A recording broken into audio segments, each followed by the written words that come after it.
ఓం నమో శ్రీ లక్ష్మీ వెంకటేశ్వరాయ శ్రీ మహాగణాధిపతయే నమః. ఉగ్రం వీరం మహావిష్ణుం జ్వలంతం సర్వతోముఖం నృసింహం భీషణం భద్రం మృత్యుర్నమామ్యహం. ప్రేక్షకులకు నమస్కారాలు తెలియజేస్తూ మనం మే నెలలో మన యొక్క రాశుల వారికి ఎలా ఉంటుంది అనే విషయం తెలుసుకుంటూ మనం మే నెలలో గ్రహాల యొక్క పరిస్థితి కూడా మనం తెలుసుకుందాం. మే నెలలో వృషభ రాశిలో గురుడు యొక్క సంచారం, కర్కాటక రాశిలో కుజుడి యొక్క సంచారం, కన్యా రాశిలో కేతువు, మీన రాశిలో రాహు, శుక్రుడు, బుధుడు, మేషరాశిలో రవి. ఆయన 15వ తారీఖు తర్వాత మరి వృషభ రాశిలో రవి యొక్క సంచారం. గురుడు వృషభ రాశి నుండి మిథున రాశిలోకి మే 15 నుండి ఆయన సంచారం. ఈ విధమైనటువంటి మార్పుల్లో మే నెలలో మన రాశి వారికి ఎలా ఉన్నది అనే విషయాన్ని మనం తెలుసుకుందాం.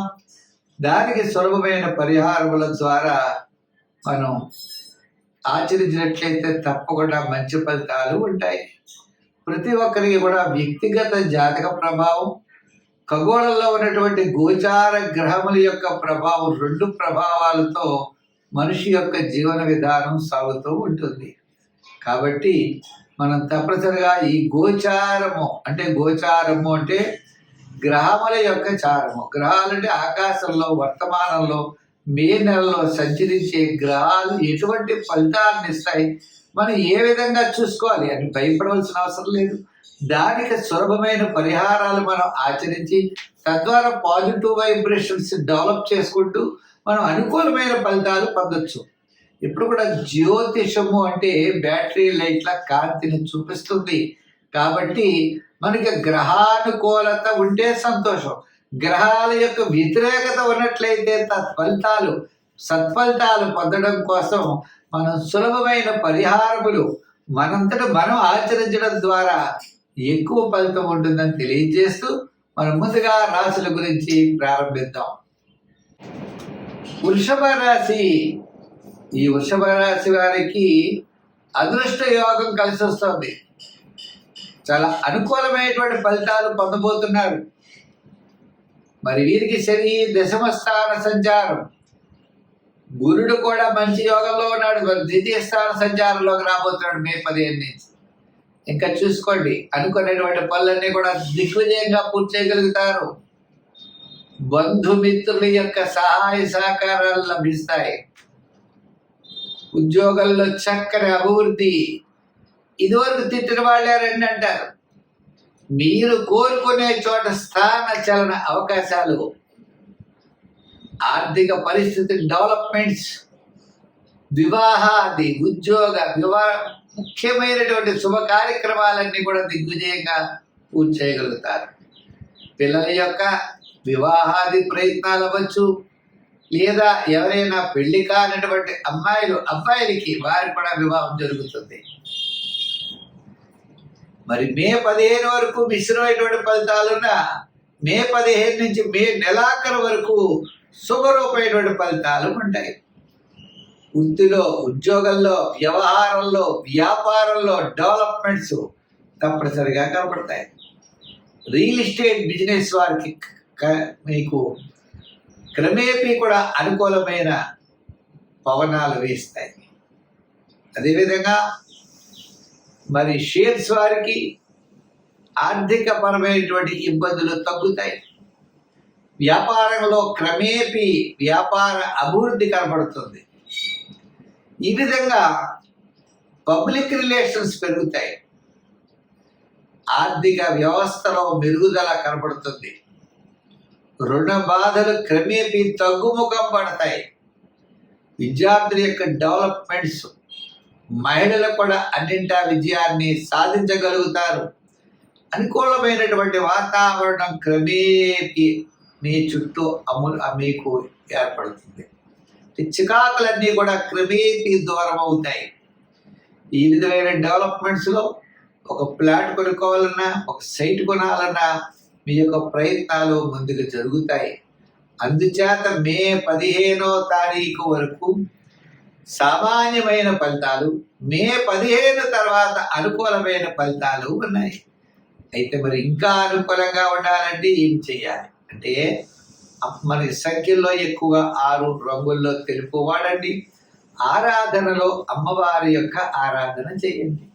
పార్వతీ పరమేశ్వరులు కలిగిన చోటుకెళ్ళి అక్కడికి వెళ్ళి కుంకుమ పూజ చేయించండి. శుక్రవారం, మంగళవారం కాకుండా శుక్రవారం నాడు అమ్మవారికి కుంకుమ పూజ చేయించి ఆ కుంకుమ తెచ్చుకుని ప్రతిరోజు ధరించండి. అదేవిధంగా చిత్రాన్నము అంటే పులిహార అంటారు. ఈ చిత్రాన్నాన్ని ప్రతి శుక్రవారం అమ్మవారికి నైవేద్యం పెట్టండి. మీ యొక్క కష్టాలన్నీ కూడా చాలా దూరం అవుతాయి. స్వస్తి. మిథున రాశి. ఈ మిథున రాశి వారికి ఆర్థికపరమైన డెవలప్మెంట్స్ ఉంటాయి. ఈ రాశి వారికి రవి సూర్య భగవానుడు ఏకాదశి నుండి 1000 స్థాన సంచారం 15వ తారీఖు తర్వాత. దశమంలోనే శుక్రుడు, రాహు, శని, శాటర్న్, శని కూడా దశమ స్థాన సంచారం. శని మాత్రం చాలా మంచి బలాన్ని ఇస్తాడు. ఈ రాశికి భాగ్యాధిపతి శని, అష్టమ భాగ్యాధిపతి మిథున రాశి వారికి. ఈ అష్టమ భాగ్యాధిపతి శని తప్పనిసరిగా శ్రమ ఉంటుంది, తత్ఫలితాలు కూడా మంచి ఆర్థిక పరమైనటువంటి ఫలితాలని ఇవ్వడానికి అవకాశాలు ఉన్నాయి. వృత్తుల్లో, ఉద్యోగాల్లో, వ్యాపారంలో డెవలప్మెంట్స్ ఖచ్చితంగా కనపడతాయి. అయితే గురుడి యొక్క బలం, ఆయన ప్రస్తుతం 1000 స్థాన సంచారం నుండి జన్మస్థాన సంచారంలో వస్తాడు. ఆయన మే 15 తర్వాత శుభరూపమైనటువంటి వ్యయం ఖర్చు, డబ్బంతా కూడా ఖర్చు అయిపోతుంది. ఇలా ఖర్చు అయిపోయింది అంటే పిల్లల ఫీజులు కట్టాం, లేకపోతే అది వెళ్ళాం, అక్కడికి వెళ్ళాం, ఇక్కడికి వెళ్ళాం, ఆ దేవాలయానికి వెళ్ళాం, ఈ దేవాలయానికి వెళ్ళాం అని కొంతమంది, లేదా పెళ్లి కాని వారికి పెళ్లిళ్ళు చేయడం, ఇలా ఇదే విధంగా శుభరూపమైనటువంటి వ్యయం ఎక్కువగా జరిగే అవకాశాలు ఉన్నాయి. భార్యాభర్తలకు కాస్త దూరంగా ఉండే అవకాశాలు ఉన్నాయి. చిన్న చిన్న పనుల్లో ఆటంకం ఉన్నప్పటికీ కూడా మీరు అనుకున్నటువంటి పనులని కూడా తప్పనిసరిగా విజయం సాధించగలుగుతారు. మొత్తం మీద మిథున రాశి వారికి మిశ్రమైనటువంటి ఫలితాలు కనపడుతున్నాయి. ఉద్యోగపరంగా అధికారుల యొక్క మెప్పు పొందుతారు. రాజకీయ పరంగా సామాన్యంగా ఉంటుంది. వృత్తుల పరంగా మనం చూసుకున్నట్లయితే న్యాయవాదులు, వైద్యులు, ఇలా ఎంత సంపాదించినా అంత డబ్బు ఖర్చు అయిపోతూ ఉంటుంది. డబ్బు అయితే కనపడదు. విద్యార్థులు దక్షిణామూర్తిని బాగా పూజించాలి. మహిళలు కూడా అన్నింటా శ్రద్ధ వహించాలి. వ్యాపారాత్మకంగా మిశ్రమైనటువంటి ఫలితాలు ఉన్నాయి. ఆదాయం వస్తుంది, వ్యయం అయిపోతూ ఉంటుంది. బ్యాంకు బ్యాలెన్స్ కానీ మనం దాయడం కానీ చాలా తక్కువగా ఉంటుంది. అంచేత నూతనమైన వ్యాపారాలు పెట్టేటప్పుడు కొంత శ్రద్ధ వహించవలసినటువంటి అవసరం అయితే ఉన్నది. మరి ఇంకా డెవలప్మెంట్స్ బాగుండాలి అన్నట్లయితే తప్పనిసరిగా ఈ రాశి వారు దక్షిణామూర్తిని పూజిస్తే వేగంగా ఫలితం ఉంటుంది. శివారాధన చేయండి.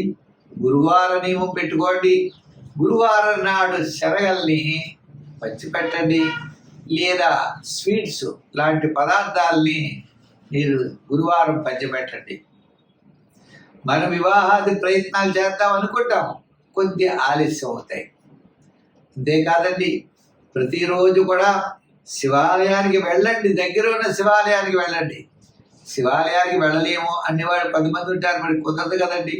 అటువంటి వాళ్ళు శివ కుటుంబం ఫోటో తీసుకుని తులసి కోటలో పెట్టుకుని ఆ తులసి కోట చుట్టూ కూడా మనం ప్రదర్శనాలు ఓం నమః శివాయ అంటూ తప్పనిసరిగా చేసిన తత్ఫలితాన్ని మనం పొందగలం. ఒక 5-6 కిలోమీటర్ల దూరం వెళ్ళాలి, రోజు సమయం ఎక్కువ పడుతుందనే వారు మన గృహంలో శివ కుటుంబం ఫోటో తీసుకోవాలి. శివుడు, పార్వతి, కుమారస్వామి, వినాయకుడు ఉన్నటువంటి శివ కుటుంబం ఫోటో తీసుకుని ఆ తులసి కోటలో పెట్టి ప్రదర్శనలు చేసిన తత్ఫలితాలు మనం పొందగలుగుతాం. తద్వారా మనం అన్నింటా విజయాన్ని సాధించగలుగుతాం. స్వస్తి.